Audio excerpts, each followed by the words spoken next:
بسم الله الرحمن الرحيم.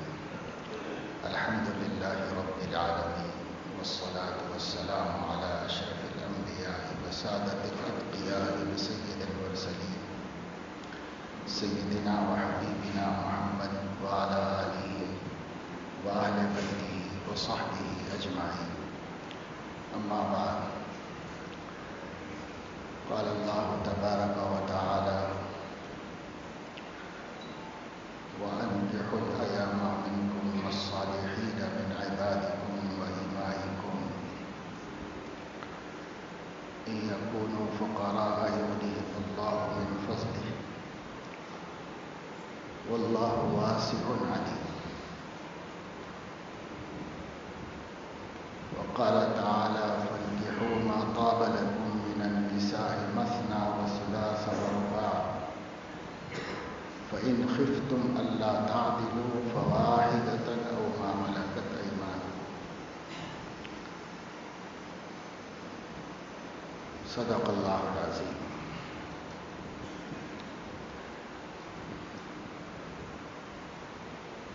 اللہ تبارک و تعالی شانہ نے اس دنیا میں انسانی سماج کے بقا، اس کے استحکام اور اس کی ترقی کے سلسلے میں ازدواج کا نظام قائم فرمایا ہے، شادیوں کا سلسلہ قائم فرمایا ہے، نکاح کو مشروع کیا ہے، بلکہ اس کے فضائل بیان فرمائے اور اس کی ترغیبیں دی ہیں. اس کی دو حکمتیں اور دو مصلحتیں عمومی ہے، عام فہم ہے، سب کی سمجھ میں آ سکتی ہے. ایک تو یہ ہے کہ بنی آدم کی نسل کا بقا، انسانی سلسلہ قائم رہے اور چلتا رہے، جب تک اللہ کو منظور ہے جب تک چلتا رہے. دوسرے، اس کے ذریعے سے سماج میں پاکیزگی، مزاج میں پاکیزگی، خیالات اور جذبات میں پاکیزگی پیدا ہوتی ہے، جو مقصود ہے، مطلوب ہے. اس سے جو پاکیزگی پیدا ہوگی اس کے دو پہلو ہیں. ایک پہلو سماجی ہے کہ سماج بہت سی برائیوں سے محفوظ ہو جاتا ہے اور بے عزتی کے بجائے عزت کی زندگی نصیب ہوتی ہے. اور اس کا روحانی پہلو یہ ہے کہ تعلق مع اللہ مضبوط ہوتا ہے اور انسان کو جمعیت خاطر نصیب ہوتی ہے، جو اللہ کے قرب و نزدیکی حاصل کرنے کے واسطے بہت اہم وسیلہ اور ذریعہ ہے.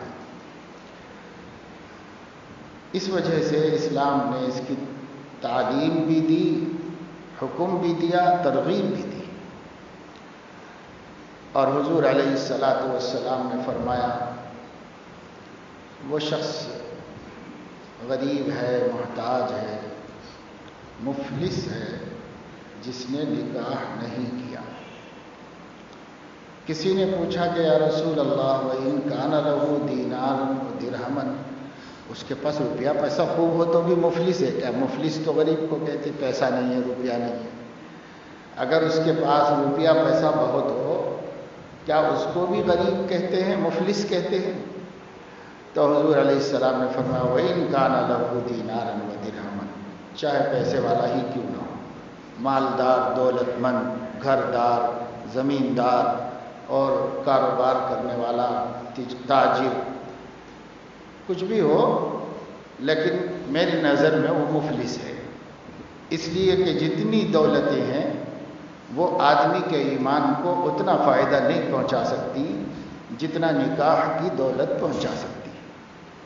اس لیے وہ پھر بھی مفلس ہے، کیونکہ حضور علیہ السلام نے فرمایا: من تزوج فقد استکمل نصف الدین، جس نے نکاح کر لیا آدھے دین کو محفوظ کر لیا، اسے مکمل ہو گیا آدھا دین، نصف دین.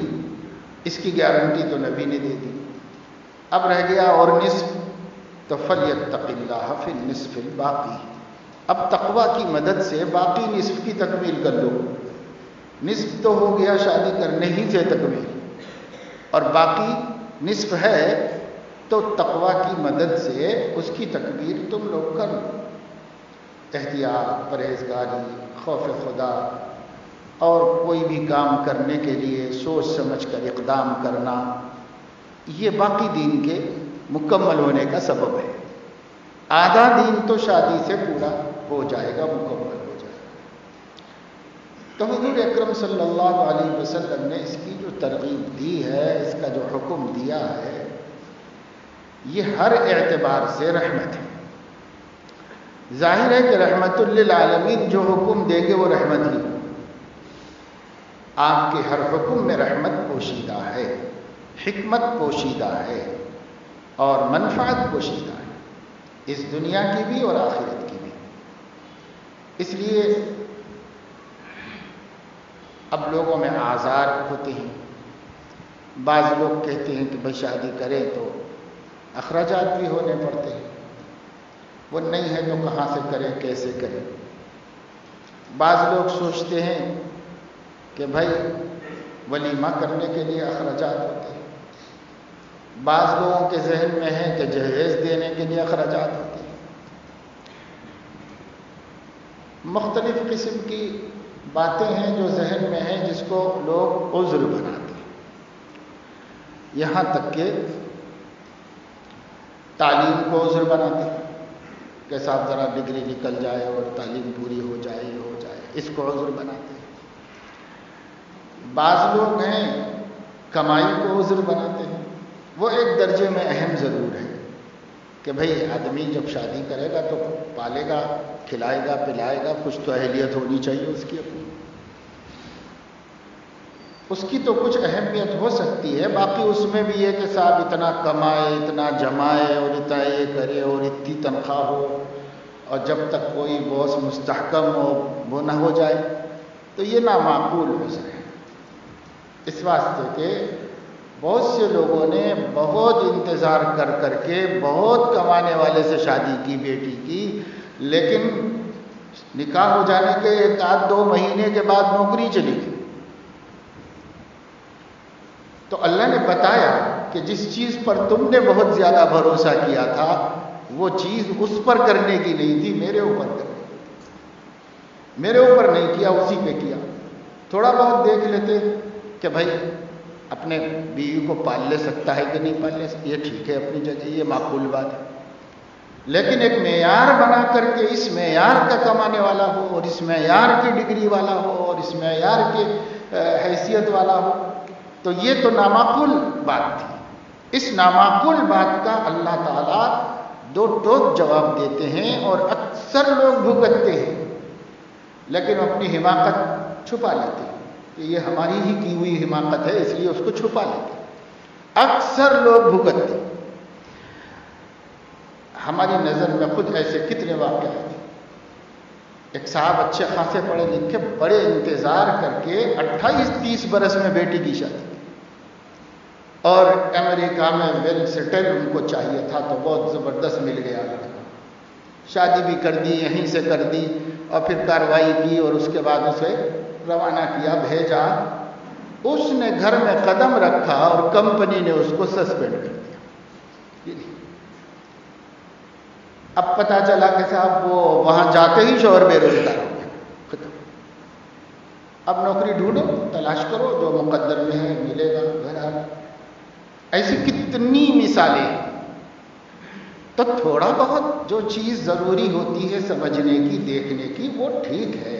اسلام بھی اس کی حمایت کرتا ہے، اس کی وکالت کرتا ہے. کسی بھی چیز میں غلو مبالغہ، یہ تو دین میں درست نہیں، تو دوسری چیزوں میں کیسے درست ہے؟ یا اہل الکتاب لا تغلوا فی دینکم، اپنے دین میں غلو نہیں کرو. غلو اللہ کو پسند نہیں. فقہا نے احکام میں بھی غلو نہیں ہونے دیا، کہیں بھی غلو کو پسند نہیں کیا. اعتدال سے کام کرو. غلو کہیں نہیں چلتا اسلام. زیادتی، زبردستی کہیں نہیں چلتی اسلام. اسلام نام ہے اعتدال. وعلی اللہ قصد السبیل، یہ اللہ تعالیٰ کی ذمہ داری ہے کہ سیدھا رستہ آپ کو دکھائے. سیدھا رستہ، قصد کہتے درمیان، درمیانی راستہ، سیدھا. بس اللہ یہ دکھاتا ہے. کمی نہیں کرو، زیادتی مت کرو، غفلت مت برتو، اور زیادہ تنگی میں خود مت جاؤ. ایک حدیث میں حضور علیہ الصلوۃ والسلام نے فرمایا، بخاری شریف میں روایت ہے، اپنے اوپر تنگیاں مت بڑھاؤ، خود ہی نہیں بڑھا لو تنگیاں اپنے اوپر، اس لیے کہ تم اللہ تعالی کے لیے تنگی کرو گے اور دین میں تنگی پیدا کرو گے کہ سب میں یہ نہیں کروں، میں اتنا اتنا اتنا اعلیٰ درجہ سوچتے رہو گے تو تم دین پہ غالب نہیں آؤ گے، دین تمہارے اوپر غالب آ جائے، تم دین پہ نہیں غالب آؤ.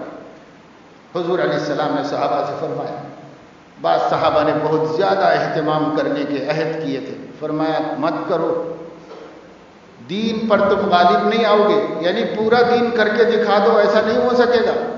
دین تم پہ غالب آئے گا اور تقاضا کرے گا اور تقاضا کرے گا اور کرے گا، اور تم بھی جب بیزار ہو جاؤ گے بعد میں.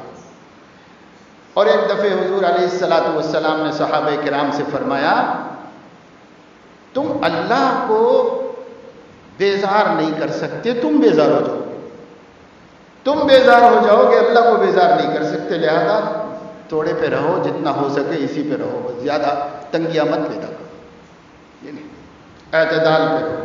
اللہ تم سے ایسی مانگ کر نہیں رہا ہے، تم کیوں کر رہے ہو ایسی مانگ؟ تو بسا اوقات بندوں کے ذہن میں سی باتیں ہوتی. تو دیکھو جب دین میں اتنا خیال رکھا گیا اللہ کے حق میں، عبادت میں، بندگی میں، تو پھر جو ہماری سماجی اور معاشرتی ضروریات ہیں اس میں کتنا راحت ہماری ملحوظ رکھی گئی، کتنا خیال رکھا گیا. فقہا فرماتے ہیں پانی نہیں ہے سفر میں، لیکن پانی دور میں ہونے کی اطلاع ہے کہ جائیں گے تو مل جائے گا. اگر ساتھیوں کو تکلیف ہونے کا خطرہ ہے تو نہ جائے، تیمم کر کے نماز پڑھے. تو حق اللہ کا تھا کہ پانی لا کر وضو کیا جائے، لیکن اللہ کا حق اللہ نے چھوڑا تمہارے ساتھیوں کی تکلیف کی وجہ سے. بے ساتھیوں کی تکلیف کو دیکھو، اگر تمہارے ساتھی بے حفاظت ہو جائیں گے یا تمہارے ساتھیوں کو کوئی خطرہ جنگل کے کسی جانور سے ہو جائے، نہیں، اپنے ساتھیوں میں ہی رہو، تیمم کر لو، نماز پڑھو. اگر آپ سفر میں ہیں اور آپ کے پاس پانی ہے، دریائی سفر میں، سمندر کے سفر میں ہیں یا صحرائی سفر میں ہیں، پانی ہے، لیکن یہ پانی اگر آپ استعمال کر لیں وضو غسل میں تو پھر آپ کو پینے کے لیے پانی نہیں رہے گا، تکلیف ہوگی. تو شریعت کہتی ہے کہ بھائی تیمم کر کے نماز وضو کر لو، غسل کرنا ہے تو بھی تیمم کر لو، وضو کرنا ہے تو بھی تیمم کر لو، یہ پینے کا پانی اپنے پینے کے لیے رکھے رہو. تو پیاس بجھانا ہمارا حق تھا، اور وضو بنانا اور جنابت کے بعد غسل کرنا وہ اللہ کا حق تھا. لیکن اللہ پاک نے کہا میرے حق میں میں بے نیاز ہوں، میں اپنے حق چھوڑ سکتا ہوں، تمہاری تکلیف دیکھو، تمہاری تکلیف کس میں؟ اللہ نے ہماری تکلیفوں کا خیال کیا، اللہ تعالیٰ نے ہماری راحتوں کا خیال کیا. تو اللہ تعالیٰ ہر چیز میں ہمارے لیے سہولت رکھی، ہمارے لیے سہولت. ما جعل علیکم فی الدین من حرج، یہ دین تمہیں دیا گیا ہے جس میں تنگی نہیں. تنگی نہیں کا یہ مطلب نہیں جیسے ہم لوگ اپنے طور پہ کر لیتے ہیں اپنی عقل سے کہ صاحب اسلام میں تنگی نہیں ہے تو گناہ بھی کر رہے ہیں، اسلام میں تنگی نہیں ہے تو ناجائز کی بھی ہمت کر رہے ہیں. وہ نہیں، تنگی نہ ہونا خود سنت سے ثابت ہے کہ کہاں تنگی نہیں رکھی گئی، کہاں کیسے کیسے نبی پاک صلی اللہ علیہ وسلم نے بتایا، صحابہ نے سنا سمجھا، فقہا نے سمجھا. تو نکاح میں بھی اسلام نے تو کوئی تنگی نہیں رکھی. فقہا سے فرمایا گیا، فتویٰ کی کتابوں میں ہے، فقہا نے صراحت کی ہے. سوال کیا گیا کہ ہمارے پاس کچھ پیسہ ہے لیکن بچیوں کی شادیاں بھی کرنا ہے، اور اس پیسے کے آنے سے یا وظیفے کے مل جانے سے حج فرض ہو گیا، لیکن وہ بھی ہماری ذمہ داری ہے کہ وہ بھی کرنا ہے. تو حکم کیا ہے؟ تو حکم یہی بتایا گیا اور یہی ہے کہ وہ پہلے حج کرے گا. کیوں؟ اس واسطے کہ شادی میں خرچہ اسلام نے نہیں رکھا ہے، آپ لوگوں نے بنا لیے ہیں سب رسم و رواج، اسلام نے نہیں رکھا ہے. جب اللہ نے، رسول نے آپ کو شادی خرچ والی نہیں دی ہے، صرف شادی کرنے کا حکم دیا، اخراجات اس میں کرنا آپ کی خواہش ہے. تو آپ کا حج فرض ہے، آپ کو حج ہی کرنا پڑے گا اس پیسے سے. اس پیسے کو بچوں کی شادیوں کے لیے اس وجہ سے حج نہیں کریں گے تو حج فرض ہونے کے بعد نہیں کرنے کے گناہ گار. اور وہ اتنا بڑا گناہ ہے کہ جس پہ حج فرض ہے اور بغیر حج کے مر گیا تو ماتا یہودین و نصرانی. اتنا بڑا فریضہ ہے. تو فقہ شریعت بتاتی ہے، ہم اپنی عقلوں سے سوچتے ہیں، ہماری عقل سے ہم سوچتے ہیں. شریعت بتاتی ہے. لوگ کہتے ہیں عمرہ مت کرو، شادیوں میں خرچ کرو. تو ہم کہتے ہیں یہ صحیح نہیں خیال ہے. صحیح خیال یہ ہے کہ جو عمرے کر سکتا ہو اسے عمرے کرنے کا حکم ہے. اسے ضروری نہیں ہے کہ عمرہ نہ کر کے شادی میں خرچ کرے. اس واسطے کہ شادی میں خرچے بند کرو، یہ آپ کو اس کا حکم ہے کہ شادیوں کے اخراجات بند کرو، اس میں خرچے مت کرو، اس کا حکم ہے. تو نہیں کرنا چاہ رہے لوگ تو ہم ان کی مدد کریں، کیا ضرورت ہے؟ ایک آدمی کو سخت ہے کہ وہ نفل عمرہ کر سکتا ہے، نفل حج کر سکتا ہے، تو اس کو کیا ضروری ہے کہ وہ نہ کر کے شادی میں خرچ کرے؟ اس واسطے کہ شادی میں تو نہ کرو فرمایا جا رہا ہے، نہ کرو. نہ کرو کے لیے مدد کیا ہے؟ لیکن میں یہ نہیں کہتا کہ اب جب کہ ایسے حالات ہو گئے ہیں اور نکاح نہ کروا دیے جائیں غریبوں کے تو ان لوگوں کے برائیوں میں مبتلا ہونے اور گناہوں میں مبتلا ہونے کا خطرہ ہے. تو جو لوگ کوششیں کر کے یہ کام کر رہے ہیں وہ اچھا کر رہے ہیں، ثواب کا کام کر رہے ہیں، کیونکہ وہ سماج کو معصیتوں سے بچانا چاہتے ہیں، لوگوں کو زناکاری بدکاری میں مبتلا ہونے سے بچانا چاہتے ہیں. تو وہ اچھی بات ہے، اس کی مخالفت. لیکن جو لوگ اپنی عقل سے بات کہتے ہیں وہ اپنی عقل سے بات صحیح نہیں ہے. بات یہ ہے کہ شادی اسلام چاہتا ہے کہ خرچے بچاؤ، گھٹاؤ. اسلام یہ چاہتا ہے. دیا ہی نہیں ہے آپ کو خرچہ اس کے اندر کچھ بھی، صرف لڑکے کو ولیمے کا خرچہ دیا ہے اور لڑکی کو تو کوئی خاص خرچہ دیا نہیں ہے. کچھ کر لینا، ہنسی خوشی صلے رحمی اپنی چادر کے اندر اپنی بساط میں. نہ کوئی مان سکتا ہے نہ کوئی اعتراض کر سکتا ہے کہ یہ کیوں نہیں کیا، یہ کیوں نہیں کیا، اور نہ مان سکتا ہے کہ یہ کرو یہ کرو، اتنے آدمیوں کو کھلاؤ، یہ دو ہم کو، یہ دو. یہ بھیک مانگنا، سڑک پہ کھڑے ہو کے چورستوں پر خوشامد کر کے 10-5 روپے مانگ لینے میں اور سوٹ بوٹ پہن کے جا کے کسی کے گھر میں بیٹھ کر کے یہ جہیز دو یہ دو یہ دو مانگنے میں کوئی ایک رتی کے برابر فرق نہیں ہے. وہ بھی بھیکاری ہے، وہ بھی بھیکاری ہے. اور دونوں کے بھیک قیامت میں ان کے چہرے کے اوپر گندگی کی صورت میں پڑی ہوئی، دونوں کی پڑی ہوئی. بلکہ اس کے بیچارے کے تو 10 روپے ہی پڑے ہوئے ہوئے اور آپ کے تو مانگے ہوئے لاکھوں روپے پڑے ہوئے ہوں گے. تو ان نہ مانگنے کا حق ہے، نہ اگر کوئی نہ کرے یا کم کرے تو اعتراض کرنے کا بھی حق. کوئی حق نہیں. اعتراض کرتے ہیں تو ظلم کرتے ہیں. کوئی حق نہیں. آپ اللہ کی طرف سے قوام ہو، نکاح کرنا اور جو ضروریات نکاح ہیں اسے فراہم کر لینا اپنی ذمہ داری، اپنی ذمہ داری ہے. اور اس میں غلو مت کرو. جو واقعی معقول ضروری چیز ہے اور وہ بھی کفایت شعاری سے جو ہو سکتا کر لو، بس کر. اللہ نے ہماری چادر جتنی رکھی، وہ بازو والا کیسا کرا تھا، ان کیسا کرا تھا، اس کی اللہ نے جتنی صلاحیت دی ہے اس نے کر لیا ہوگا. میری صلاحیت کتنی ہے، مجھے اتنی صلاحیت میں کر لینا ہے. ہر شخص کو اللہ نے اس کے طاقت کا مکلف کیا ہے. نماز روزے کی بات آئے گی تو فوراً بولیں گے لا یکلف اللہ نفسا الا وسعہا. شادی میں قرضے لینے، سودی قرضے لینے، دکھاوے کے واسطے وہ نہیں کہیں گے کہ اللہ نے ہمیں وسعت کا مکلف کیا ہے، بھائی میری اتنی وسعت ہے میں اتنا ہی کر سکتا ہوں. وہ نہیں کہیں گے. دین کی بات کہو تو بولیں گے ارے بھائی اللہ نے وسعت سے زیادہ کا مکلف نہیں کیا. تو کیسی یہ ہماری جو ہے نابرابری کی بات ہے. دوہرا معیار ہے. اللہ کے حق میں خیانت ہے، اپنے حق میں انصاف ہے، اللہ کے حق میں خیانت ہے. یہ دوہرا معیار ہے. یہ دوہرا معیار نہیں ہونا چاہیے. تو نکاح، شادی، بیاہ وقت پہ ہونا چاہیے. وقت پہ کب ہوگا؟ جب وہ ہمارے ریت رسم کو ہم سائڈ میں کر دیں گے. جب چاہے کر لو، صبح ہو جائے، دوپہر ہو جائے، شام ہو جائے، نکاح کبھی بھی ہو جائے. نکاح ہونے میں کیا مصیبت ہے؟ نکاح ہونے میں کیا دقت دشواری ہے؟ کچھ نہیں. لیکن اگر ہو جائے تو فقد استکمل نصف الدین، اس شخص نے آدھا دین تو سیف کر لیا، آدھا دین سیف کر لیا۔ اب میں بولوں آپ کوئی بولے تو آپ کہیں گے ایسا کیسا، لیکن جب نبی کہے تو کون کہہ سکتا ہے کہ کیسا؟ کون پوچھ سکتا ہے نبی سے؟ نبی کہہ رہے فقد استکمل نصف الدین، آدھا دین سیف ہو گیا، اس کا پورا کر لیا، مکمل کر لیا۔ آدھے کے بارے میں حضور علیہ السلام ہماری مدد کر رہے ہیں کہ دیکھو تقوی ساتھ رکھو، باقی آدھا بھی محفوظ رہے، پرہیزگاری کو ہاتھ سے جانے مت دو، اس سرمایہ سے باقی آدھے کی بھی فکر کر لو۔ آدھے کی میں ضمانت لے لیتا ہوں کہ آدھا پورا ہو گیا تمہارا دین۔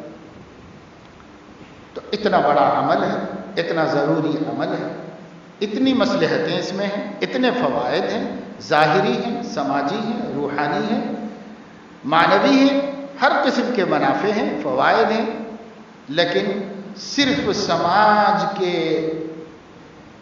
اعتراض یا سماج کے کچھ کہنے یا سماج کے ریمارک سے ڈر کے یا خود اپنے نفس کی خواہشات کی خاطر، بعض اللہ کے بندے ایسے ہوتے ہیں جن کے پاس کوئی وجہ بھی نہیں، کوئی وجہ نہیں، جب پوچھو تو ہاں ارادہ ہے کرتا ہوں، نکاح کر لیا بھائی، نہیں ارادہ ہے کرنے کا، کروں گا جی، کرنا ہے، کرنا ہے، وجہ کیا ہے بھائی؟ وجہ کچھ بھی نہیں۔ ایک چیز کی نبی ترغیب دے رہے ہو، ایک چیز کو نبی تمہارے حق میں فائدہ مند کہہ رہے ہو، ایک چیز تمہارے سماج کی پاکیزگی کا ذریعہ ہو، ایک چیز تمہارے خیالات کی تطہیر کا اور پاکی کا ذریعہ ہو، ایک چیز تمہارے روحانیت میں ترقی کا وسیلہ ہو، نبی اس کی ترغیب دے رہے ہو، فضائل بتا رہے ہو، نہ کر لینے کو مفلسی قرار دے رہے ہو، اور اس کے باوجود ہمارے پاس کوئی وجہ ہی نہیں ہے، وجہ ہی نہیں ہے، وہ خالی وقت گزارا جا رہا ہے۔ اور جن کے پاس وجوہات ہیں وہ وجوہات نامعقول وجوہات، نامعقول وجوہات۔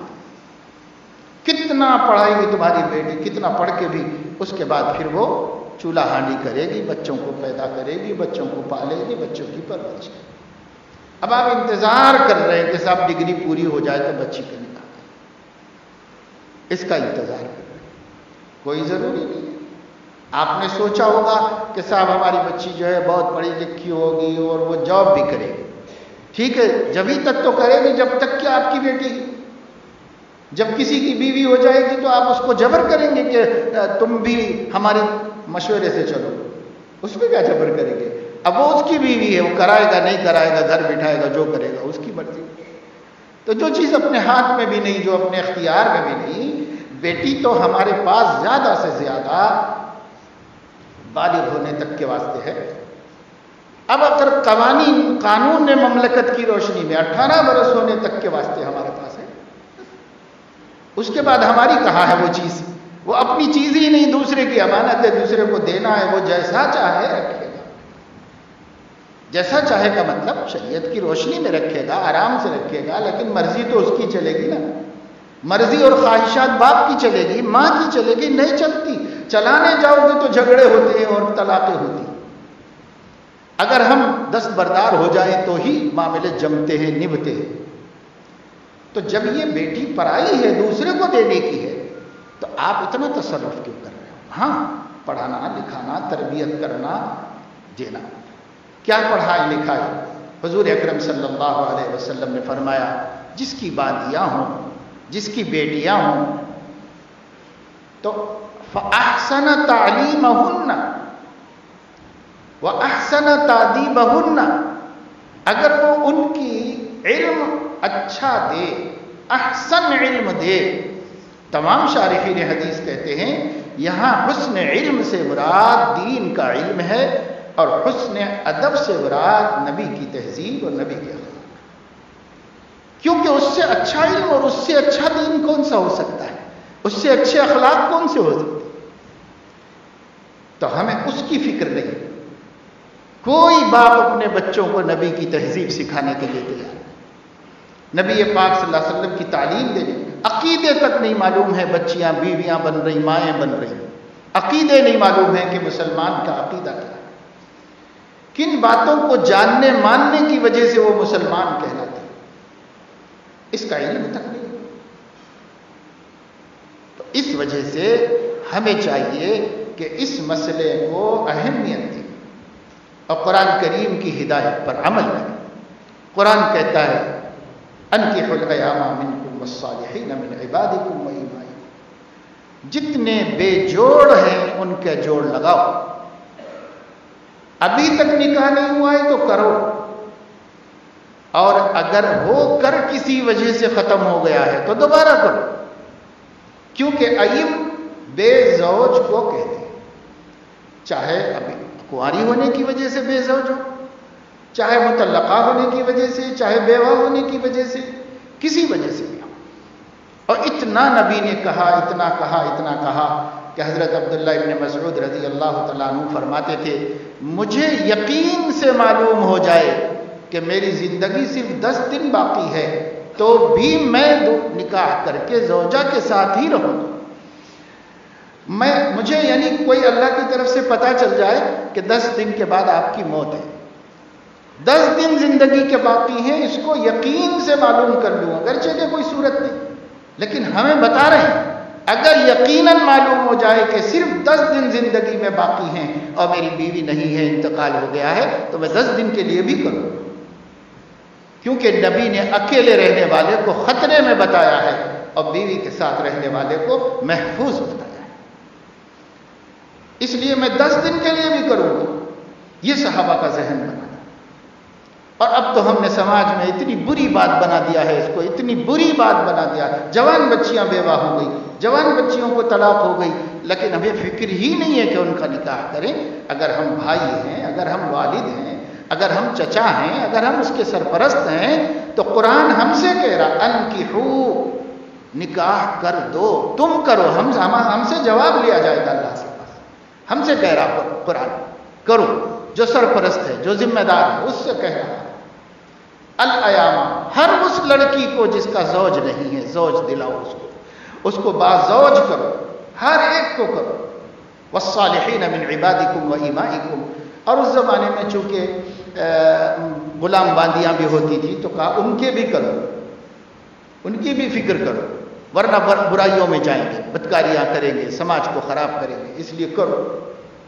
تو اس لیے میرے دوستو یہ بڑی ذمہ داریوں کی بات ہے، جن کے بھی زیر اثر بچیاں پرورش پا رہی ہیں، جن کے بچے جوان ہو گئے ہیں، ان کو اس کی فکر کرنی چاہیے، اس کی جانب دھیان اور توجہ دینا چاہیے، اور خواہ مخواہ کے چونچلوں کا حل نکالنا چاہیے، اور بلا وجہ کے اللہ کی نافرمانیاں کرنے والوں کو سمجھا کر نافرمانی سے بچانا چاہیے کہ یہ اللہ رسول کی کیوں نافرمانی کر رہے ہیں، نماز پڑھ رہا پھر بھی گناہ گار ہے، روزہ رکھ رہا پھر بھی گناہ گار ہے، کیوں اللہ کی نافرمانی کر رہے، کیوں کر رہے اللہ کی نافرمانی؟ تو اللہ کی نافرمانی سے بچاؤ، اللہ کی نافرمانی سے روکو۔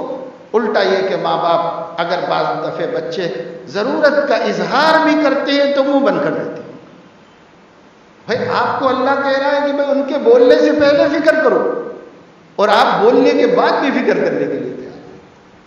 یہ بہت غلط بات ہے۔ ہم دیکھیں اپنی عقل سے نہ چلیں، ہم اللہ کے دین سے چلیں، ہم اللہ کے قرآن کے حکموں کے مطابق چلیں۔ ہماری عزت اس میں ہے، ہماری عفت اس میں ہے، ہماری کامیابی اس میں ہے، سب کچھ اس میں ہے۔ اس لیے اپنے اپنے خاندانوں میں لڑکوں اور لڑکیوں کے بروقت نکاح کے سلسلے میں توجہ کریں اور دھیان دیں، بے حسی ختم کریں، احساس کریں، ہر سینے میں دل ہے، ہر بچی کا دل تڑپتا ہے، اگر وہ شریف نہیں ہے تو کسی کے ساتھ کیا کیا کر رہی ہوگی، چیٹنگ پہ ایٹنگ، اور اگر لڑکی آپ کی شریف ہے تو گھٹ گھٹ کے صحت خراب کر رہی ہوگی اور اپنی عمر خراب کر رہی ہوگی۔ اس لیے ظالم نہ بنو، باپ ہو کر ظالم نہ بنو، بھائی ہو کر ظالم نہ بنو، ماں ہو کر ظالم نہ بنو۔ ظلم تو غیر کرتے ہیں، پرائے کرتے ہیں، ہم کیسے اپنے جگر گوشوں پہ ظلم کریں؟ تو اس لیے ظلم نہ کرو، یہ کام کرو اور اس کی طرف توجہ دو، سماجی رکاوٹوں کو کاٹو، ختم کرو۔ حضور علیہ السلام نے فرمایا میں جاہلیت کے خیالات کو پیروں کے نیچے رون چکا ہوں، اب میری امت اس کو نکالنے کی کوشش نہ کرے، میں دبا دیا ہوں پیروں کے نیچے اس کو، جاہلیت کے خیالات۔ یہ سب جاہلیت کے خیالات ہیں جو اپنے سماج میں آ گئے ہیں۔ اور نامعقول آزار کو نفس و شیطان نے معقول بنا کر دھوکہ دے دیا ہے. اس وجہ سے اس کو سمجھنے کی کوشش کریں، اس پر عمل کریں. اللہ تعالیٰ اپنے فضل و کرم سے ہمیں توفیق عمل